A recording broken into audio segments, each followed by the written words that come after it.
धिमिकिट धिमिकिट वाजमृदङ्ग ब्रह्माताळतरी गजानन ताण्डवनृत्यकरी गजानन ताण्डवनृत्यकरी तेहतीस कोटि सुरगणदाटी तेहतीस कोटि सुरगणदाटी मध्ये शिवगौरी गजानन ताण्डवनृत्यकरी गजानन ताण्डवनृत्यकरी तेमजदूयमदी सरस्वती तेमजदूयमदी सरस्वती तेमजदूयमदी रामदास म्हणन कायमलावुने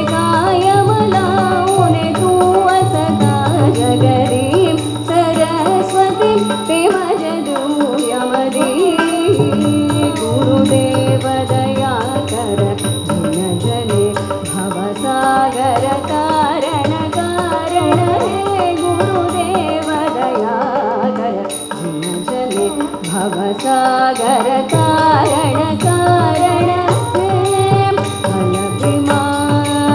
बलभिमाति अपर तव गुण महिमा जय जय बलभिमा देई तव पति प्रेमा रामा देई तव पति प्रेमा रामानुज जीवन सुखदामा रामानुज जीवन सुखदामा जय जय बलभिमा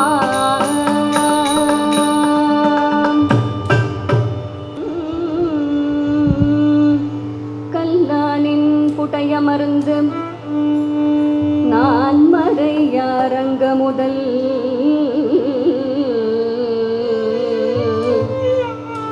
கற்ற கேள்வி வல்லார்கள் நால்வருக்கும் வாக்கிருந்த பூரணமாய் மறைக்கு அப்பாலாய்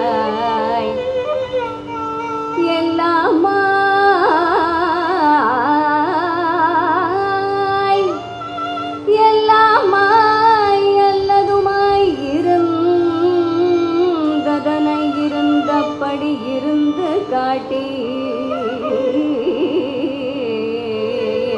சொல்லாமல் சொன்னவரை நினையாமல் நினைந்து சொல்லாமல் சொன்னவரை நினையாமல் நினைந்து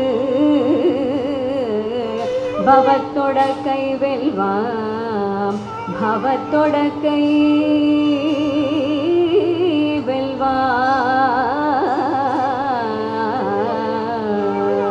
வெல்வாம்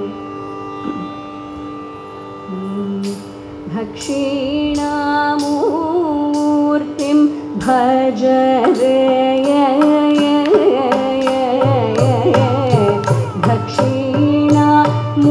दक्षिणामूर्तिं भज रे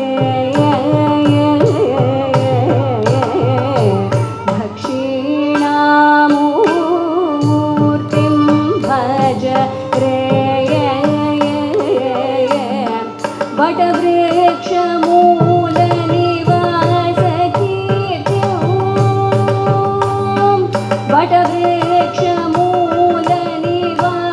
वटवृक्षमूलनिवासकीर्तिम् अक्षरं मौन गुरुमूर्तिम् अक्षरं मौन गुरुमूर्तिं दक्षिणामूर्तिं भज रे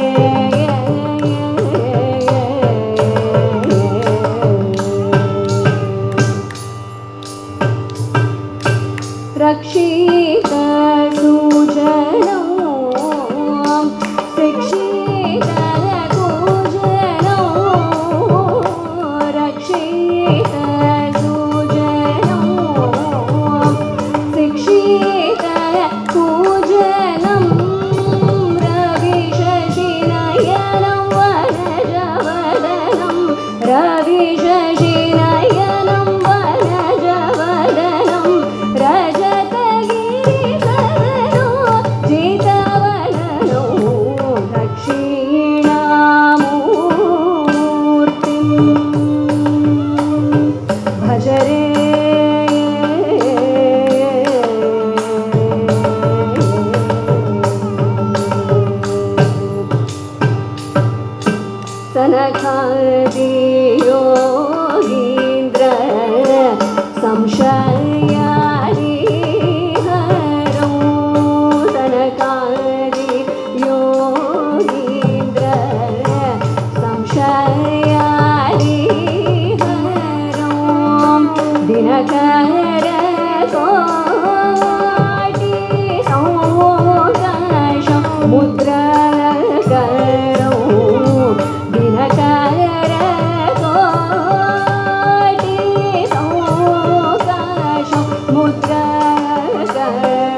வாக்கியம் தெரியும் இல்லையா, மாதா பிதா குரு தெய்வம் அப்படின்னு.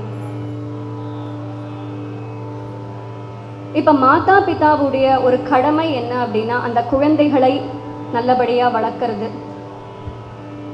அதாவது ஒரு நல்ல பள்ளிக்கூடத்துல சேர்க்கறது, அதுக்கப்புறம் அந்த குழந்தைக்கு தேவையானதெல்லாம் வாங்கி கொடுத்து ஒரு நல்ல மனிதன் ஆக்குவது. அதோட அவர்களுடைய கடமை முடியறதா அப்படின்னா இல்லை. இப்போ நம்ம பார்த்தோம் அப்படின்னா குழந்தைகள்லாம் நிறைய கேள்வி கேட்கும்.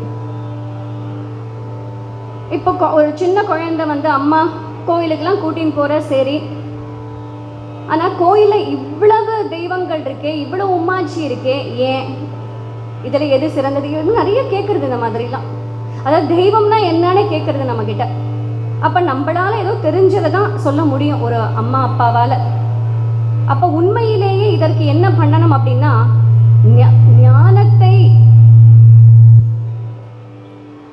ஞானத்தை அடைந்த ஒரு ஞான குருவிடம் அந்த மாதா பிதா இந்த குழந்தையை ஒப்படைக்கணும். அது மிகப்பெரிய கடமை.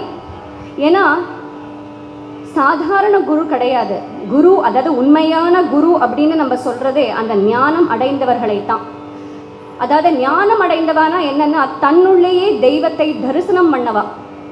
அப்பேற்பட்டவர்களால் தான் உண்மையிலேயே தெய்வம் யாருன்னு காமிக்க முடியும். அதனால தான் மாதா பிதா குரு யாருன்னு காமிப்பா, குருவானப்பட்டவர் தெய்வம் யாரு அப்படின்னு காமிப்பார்.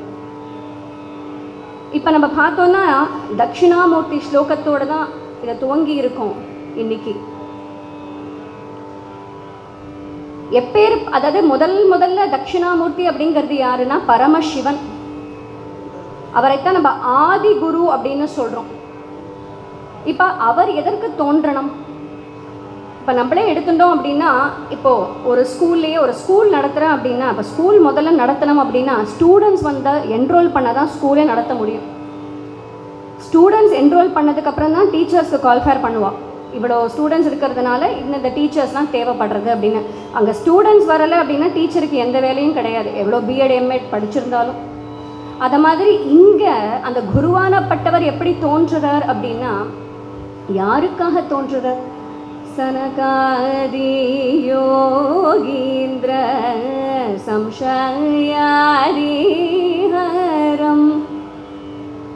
சனகாதி முனிவர்களுக்காக. இந்த முனிவர்கள்லாம் எப்பேற்பட்டவர்கள்? வல்லார்கள், கற்ற கேள்வி வல்லார்கள் நால்வருக்கும். சாதாரணப்பட்டவர்கள் கிடையாது. அத்தனை வேதங்கள் சாஸ்திரங்கள் எல்லாத்தையும் கரைத்து குடித்து, ஆனால் இன்னும் ஞானம்ங்கிறது சித்திக்கல் அவர்களுக்கு. அதனால அந்த ஞான பசியோடு இருந்து சிவபெருமானை நோக்கி சதா சர்வ காலமும் தவம் பண்ற அந்த ஞான பசியில இருக்கா. அதனால்தான் சிவபெருமான் பரம கருணை கொண்டு அவர்களுக்கு அந்த ஆதிகுரு அந்த தட்சிணாமூர்த்தி கோலம் கொள்றார். அப்படி அவர்களுக்கு அந்த ஞானத்தை வழங்குறார். எப்படி வழங்குறார்? எப்படி போதிக்கிறார்? வாய் வார்த்தையாலேயா? வாய் வார்த்தையால ஞானத்தை ஒரு காலம் வழங்க முடியாது. உண்மையிலேயே ஞானத்தை உணரதான் வைக்க முடியும். அதனால்தான் இவர் மௌன குருன்னு சொல்றோம், மௌன குரு. இவர் எப்படி சொல்றார் அப்படின்னா, சொல்லாமல் சொல்றார். ஏன்னா அந்த ஞானத்தை உணர்வால மட்டும்தான் உணர்த்த முடியும். அதனால்தான் சொல்லாமல் சொல்றது. அப்படிப்பட்டவரையே நினையாமல் நினைந்து அப்படின்னு தான் இந்த ஸ்லோகம் சொல்றது. அதனால இங்க மௌனத்தை, ஞானத்தை மௌன உபதேசமாக நம்மளுடைய தட்சிணாமூர்த்தி வழங்குறார் சனக சனாதி முனிவர்களுக்கு. அப்ப அந்த முனிவர்களுக்கு ஞானம் அப்படிங்கிறது சித்தி ஆறுது. இப்ப இதெல்லாம் ஒருத்தர் பார்த்துன்னு இருக்கா. யார் அப்படின்னா கைலாசத்திலிருந்து பார்வதி தேவி. பரமசிவன் வந்த உடனே கேட்கிறா, இதென்ன முதல்ல இப்படி ஒரு தட்சிணாமூர்த்தி கோலம்? ஏன்னா இது வரைக்கும் அவர் கொண்டது கிடையாது. சனகாதி முனிவர்களுக்காக தான் முதல்ல ஆதி குருவாக. ஆமா, நீங்க என்ன பண்ணினேல், இது என்ன நான் தெரிஞ்சுக்கலாமா அப்படின்னு கேட்ட உடனே பரமசிவன் சொல்றார், அது ஒன்றும் இல்லை, ஞான சித்தி கொடுத்துட்டு வந்தேன் அப்படின்னு சொல்றார். அப்படியா? அப்ப அந்த முனிவர்கள்லாம் என்ன பண்ணினான்? அவர்கள் நிறைய தவம் ஜபம்னு நிறைய பண்ணி பல காலம் அந்த ஞான பசியிலே இருந்ததுனால நான் இப்ப போய் அவர்களுக்கு அதை வழங்கணும் அப்போ உடனே பார்வதி தேவி கேட்குற, ஆஹா எனக்கு அதை பற்றி தெரிஞ்சுக்கணுமே, அப்போ நானும் அதெல்லாம் பண்ணினா நீங்கள் எனக்கு சொல்வேடா அப்படின்னு கேட்கும்போது, நீ அதெல்லாம் பண்ண வேண்டாம் அப்படிங்கிற பரமசிவன். ஏன் அதெல்லாம் பண்ணினா தானே ஞானம் கிடைக்கணும்? அதெல்லாம் பண்ணினா ஞானம் கிடைக்கும், ஆனால் அது மட்டும் பண்ணினா தான் ஞானம் கிடைக்கும்னு கிடையாது. எல்லாருக்கும் தவம் ஜபங்கிறது இல்லை, அதை விட உயர்ந்த ஒரு வஸ்து ஒன்று இருக்குது, அதை பண்ணினா ஞானம் கிடைக்கும்னு பரமசிவன் சொன்ன உடனே பார்வதி தேவிக்கு ஆச்சரியம். அப்படி என்ன அது? அதுதான் குரு பக்தி அப்படிங்கிறது. அப்ப உடனே பார்வதி தேவி கேட்கிற, குரு பக்தியா? அப்படின்னா குரு அப்பேற்பட்டவரா அப்படின்னு கேட்கிறா. உடனே பரமசிவன் சொல்றார், குரு எப்பேற்பட்டவர் தெரியுமா அப்படின்னு விளக்கம் கொடுக்கிறார் குரு அப்படிங்கிற அந்த பதத்துக்கு.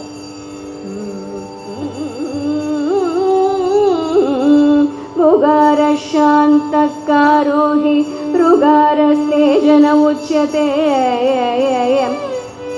गुगार शान्तकारो हि ऋगारस्तेज उच्यते.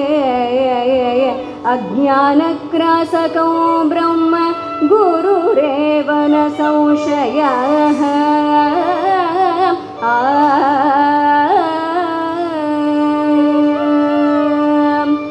அதாவது கு அப்படிங்கிற அந்த எழுத்து இருக்கு இல்லையா, அது இருள் அப்படிங்கிறத குறிக்கும்.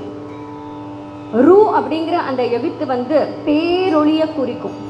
இப்போ பேரொளி வந்ததுனாலே அங்கே இருட்டு போயிடும் இல்லையா. அப்போ இருட்டுங்கிறது உண்மையிலே என்ன? அக்ஞானம் தான். அக்ஞானம்ங்கிற இருட்டு, அந்த அக்ஞானம்ங்கிற இருட்டை போக்கக்கூடிய பேரொளி என்னன்னா குருவினுடைய அந்த சந்நிதி தான். அதனால குருவானவர் எப்பேற்பட்டவர் அப்படின்னா அஜ்ஞானத்தை விழுங்கும் பிரம்மமாக குருவானவர் இருக்கிறார். இதை கேள்விப்பட்ட உடனேயே, அதை கேட்ட உடனே பார்வதி தேவிக்கு ரொம்ப சந்தோஷம். ஆஹா அப்படின்னு சொல்லி, இதெல்லாம் எதுல வருது அப்படின்னு நீங்க கேட்கலாம். அதாவது பரமேஸ்வரன் பார்வதி தேவிக்கு விஸ்தாரமாக குருவினுடைய லட்சணங்களை எதுல சொல்றார் அப்படின்னா, ஸ்காந்த புராணத்தில், பிரம்ம சம்ஹிதியில், உத்தரகாண்டத்தில், உமாமகேஸ்வர சம்பாத வடிவில் குரு கீதை இடம்பெற்றுள்ளது 3 அத்தியாயங்களாக. நம்ம பார்க்கலாம், இது என்ன புதுசா குரு கீதைன்னு இருக்கு? நம்ம பகவத்கீதை கேள்விப்பட்டிருக்கோம், ரிபு கீதை கேள்விப்பட்டிருக்கோம், அஷ்டாவக்கர கீதை கேள்விப்பட்டிருக்கோம், நீங்க எத்தனையோ கீதைகள் இருக்கு.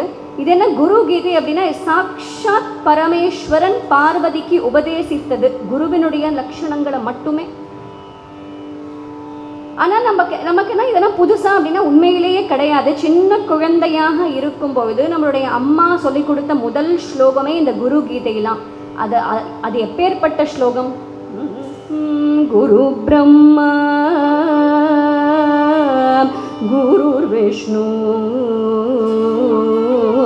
குருர் தேவோ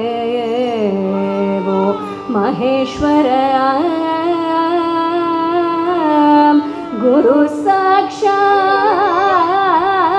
गुरु साक्षात् परब्रह्म तस्मै श्री गुरवे नमः. गुरवे गुरवे गुरवे नमः.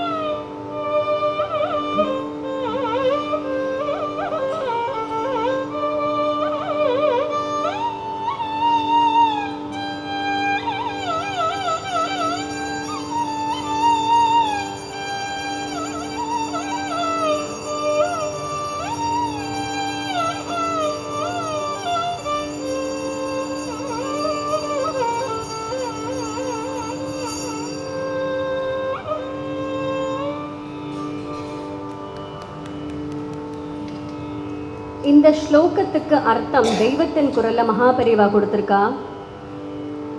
குரு பிரம்மா குரு விஷ்ணு குரு தேவோ மகேஸ்வரஹ குரு சாக்ஷாத் பரபிரம்ம தஸ்மை ஸ்ரீ குரவே நமஹ. குரு எப்படி பிரம்மா அதாவது குரு தேவர் என்ன பண்ணுவார் அப்படின்னா, ஒரு சிஷ்யனிடத்துல முதல்ல ஞானம் அப்படிங்கிற அந்த விதையை விதைப்பார். இப்போ சாதாரணமாக பார்த்தோம் அப்படின்னா நம்ம என்ன பண்ணுவோம், ஒரு நாளில் நம்மளுடைய எண்ணங்கள் எப்படி இருக்கும்? ஏதோ நமக்கு ஏதோ ஃப்ரீ டைம் கிடைக்கிறது அப்படின்னா டிவி பார்க்கணும்னு தோணும், இல்லை செல்ஃபோனில் ஏதோ பார்க்கணும்னு தோணும், இல்லை அரட்டை அடிக்கணும்னு தோணும். இப்படி தான் இருக்கும் இல்லையா? அந்த குருதேவர் வருகைக்கு அப்புறம் எப்படி இருக்கும் அப்படின்னா, ஃப்ரீ டைம் கிடைச்சாலே ஏதாவது நல்ல விஷயம் பண்ணலாம், ஏதோ ஒரு விஷ்ணு சஹஸ்ரநாமம் படிக்கலாம், இல்லை கோயிலுக்கு போகலாம், ஏதோ ஒரு சத்சங்கத்துக்கு போகலாம். இப்படி மாறும் அந்த எண்ணம். அரட்டை அடிக்கிறோங்கிறது எண்ணம் என்ன ஆகிடும்? சத்சங்கம் ஆகிடும். அரட்டை சத்சங்கம் ஆகிடும். அதுதான் அந்த குருதேவர் பண்ணுவார். அவர் அந்த ஞானத்தை விதைப்பர். அதனால்தான் அவர் குரு பிரம்மா. இப்போ நம்மளே பார்த்தோம் அப்படின்னா, ஒரு பயிரை இப்போ நம்ம விதை போட்டு வளர்க்குறோம் அப்படின்னா, விதை போட்டாச்சுன்னா அதோட வேலை முடிஞ்சுதா? இல்லை, தினம் தினம் அந்த பயிருக்கு தண்ணி விடணும். அதுக்கப்புறம் நல்லா உரம் போட்டு ஒரு நல்ல சூரிய வெளிச்சத்தில் இருக்கும்படியாக அந்த பயிரை வச்சா தானே அந்த பயிர் நன்றாக வளரும். அதுபோல் இங்கே குருவானவர் என்ன பண்ணுவார்? ஞானத்தை விதைச்சிட்டா அதோட அவருடைய வேலை முடிவடைகிறது கிடையாது. அந்த ஞானம் அப்படிங்கிற விதை வளரணும். அதற்கேற்ற சூழ்நிலைகளை எல்லாம் அமைச்சு கொடுப்பார். அதாவது அந்த எண்ணங்கள் மாறாமல் நல்ல எண்ணங்களே வரா மாதிரி சூழலை அவர் ஏற்படுத்தி கொடுப்பார். அவர் பாலிப்பார். அதனால அவர் பாலிக்கிறதுனால அவர் குரு விஷ்ணு. இப்ப குரு தேவோ மகேஸ்வரக. மகேஸ்வரன் என்ன பண்ணுவார்? சம்ஹாரம் பண்ணுவார். அப்ப அவர் போட்ட விதையை அவரே எடுத்துருவாரா குரு? ஞானம் அப்படிங்கிற விதையை இல்லை. இப்போ நம்ம சாதாரணமாக பயிரிடுறோம் அப்படின்னா, நம்ம பார்த்தோம் அப்படின்னா பயிரெல்லாம் விளையும் போது கூடவே தேவையில்லாத புல்லெல்லாம் வளரும். நம்ம பார்த்துருக்கோம், வீடுன்னு சொல்லுவோம் இல்லையா? தேவையற்ற அந்த செடிகள்லாம் அதுதான் ரொம்ப ஃபாஸ்ட்டாக வளரும் அந்த பயிரை விட. அப்போ அது என்னாகும்? அது வளர்ந்துருது அப்படின்னா அந்த பயிர் சரியாக வளர முடியாது. அப்போ நம்ம என்ன பண்ணுவோம்? அந்த களை எடுத்துகிட்டே இருப்போம் அந்த தேவையற்ற செடிகளெல்லாம். அதுபோல் இங்கே என்ன பண்ணுவார் குருதேவர்? அக்ஞானம் அப்படிங்கிற அந்த தேவையற்ற செடிகள்லாம் அவர் சம்ஹாரம் பண்ணுவார். அக்ஞானம் அப்படிங்கிறத சம்ஹாரம் பண்றதுனால்தான் அவர் குரு தேவோ மகேஸ்வரக. அப்படி அக்ஞானம் அப்படிங்கிறது சம்ஹாரம் ஆயிடுத்து அப்படின்னா ஞானம் அப்படிங்கிறது சித்திக்கும். அப்போ ஞானம் அப்படிங்கிறது சித்திச்சாச்சு அப்படின்னா என்ன ஆகும்? ஞானமே ஒருத்தன் ஞானவான் ஆயிட்டான் அப்படின்னா அடுத்தது என்னன்னா குரு சாக்ஷாத் பரபிரம்ம. குருதேவர் என்ன பண்ணுவார்னா, ஒருத்தருக்கு ஞானம் வந்துடுத்து அப்படின்னா அப்பா வேஷத்தை களைச்சுடுப்பான்னு சொல்லுவார். என்ன வேஷம்னா நர வேஷம் தான். உண்மையிலேயே அனைத்துமே பரபிரம்மம் தான். உண்மையிலே பரபிரம்மம் மட்டும்தான் இங்கே இருக்கு. ஆனால் எதனால் தெரியறதில்ல அப்படின்னா அக்ஞானத்தினால்தான் உண்மையாகவே தெரியறதில்ல. மாயை பண்ணுற வேலை அது. அப்போ குருதேவரானவர் அந்த மாயை களைந்து அக்ஞானத்தை களைந்த உடனே என்ன மிஞ்சி இருக்கும்? ஞானம் தான் மிஞ்சி இருக்கும். அப்போ குருதேவர் நர வேஷத்தை கலைச்சிரு, நீயே பரபிரம்மம்னு சொல்லுவார். ஏன்னா உண்மையை தத்துவமசி அப்படிங்கிற அந்த மகா வாக்கியத்தை ஒரு குருதேவரால் தான் உபதேசம் பண்ண முடியும். அப்போ அதனால தான் எப்பேற்பட்ட குருவால பண்ண முடியும்? குரு சாக்ஷாத் பரபிரம்ம. தன்னை பரபிரம்மம்னு உணர்ந்த ஒரு ஞான குருவால இன்னொருத்தரையும் பரபிரம்மம்னு உணர வைக்க முடியும். அப்படி உணர வைத்து தன்னோட சீட்டை கொடுத்துற உட்காந்துக்கோப்பா பக்கத்தில், நீயும் பரபிரம்மம் தான் நானும் பரபிரம்மம் தான், எந்த வித்தியாசமும் கிடையாதுன்னு அந்த குரு பண்ணுறதுனால்தான் அப்பேற்பட்ட ஞான குருவெல்லாம் நம்ம கொண்டாடுறோம். அப்பேற்பட்ட குருமார்கள் இந்த பாரத தேசத்தில் எவ்வளவோ பேர் இருந்திருக்கா. நம்மளுடைய மகா பெரியவா சன்னிதானத்தில் தான் இதை பண்ணுறோம். மகா பெரியவா இருந்திருக்கா, இன்னும் எத்தனையோ குருமார்கள் இருந்திருக்கா. அப்பேற்பட்ட சில குருமார்களுடைய குரு மகிமையைத்தான் இன்னைக்கு நாம் பார்க்க போகிறோம். ஏதோ சிறிதளவு பரபிரம்மத்தின் பரம கிருப்பையினாலும் ஆச்சாரிய அவர்களின் அனுகிரகத்தினாலும் மகா பெரியவா அவர்களின் ஆசையினாலும் இந்த குரு மகிமை அப்படிங்கிற இந்த தலைப்பினை உங்கள் முன்பாக இசை சொற்பொழிவாக சமர்ப்பிக்கின்றேன். நாம் எல்லோருமாக சேர்ந்து கொண்டு இதனை ஸ்மரிப்போம். மானச குரு குஹரூபௌ வஜரே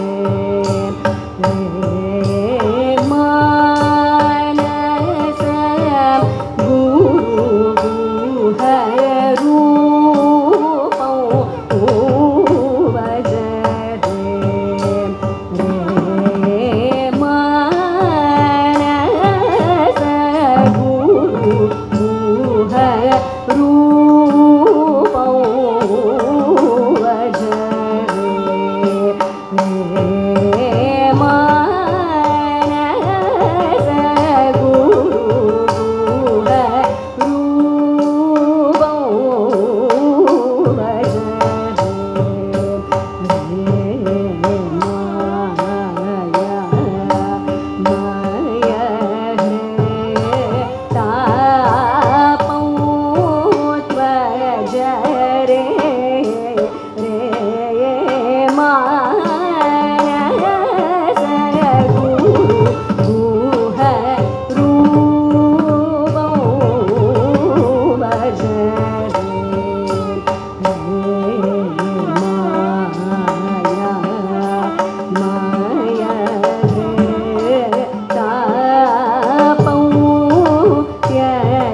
கீர்த்தனை ஸ்ரீ முத்துசுவாமி தீட்சிதர் அவர்கள் இயற்றிய கீர்த்தனை.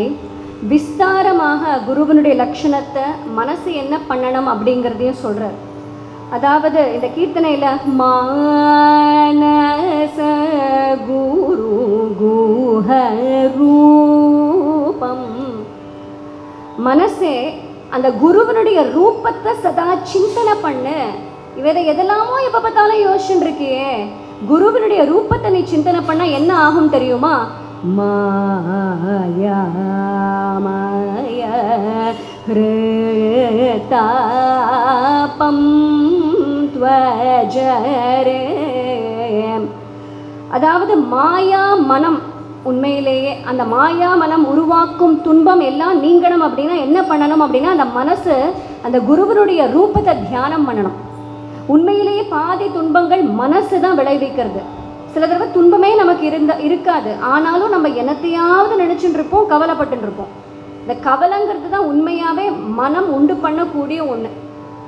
அப்படி அது போக்கணும் அப்படின்னா என்ன பண்ணணும்னா அந்த மனசு அப்படிங்கிறது குருவை தியானம் பண்ணணும். ஆமா, எதற்கு வேண்டி இந்த மனித பிறவி கொடுக்கப்பட்டிருக்கு? தீட்சிதர் சொல்றார் அனுபல்லவியில, மானவ ஜமனி சோப்ராப்தே சதி பரமாத்மனி. அதாவது மானவ ஜென்மம், மனுஷ பிறவி எதற்கு கொடுக்கப்பட்டிருக்கு அப்படின்னா அந்த பரமாத்மாவை வழிபடுறதுக்கு தான். ஏன், எதனால் அப்படின்னா சாதாரணம் கிடையாது. பரமாத்மாவை வழிபட்டால் என்ன ஆகும் அப்படின்னா நமக்கு ஆனந்தம் விளையும்.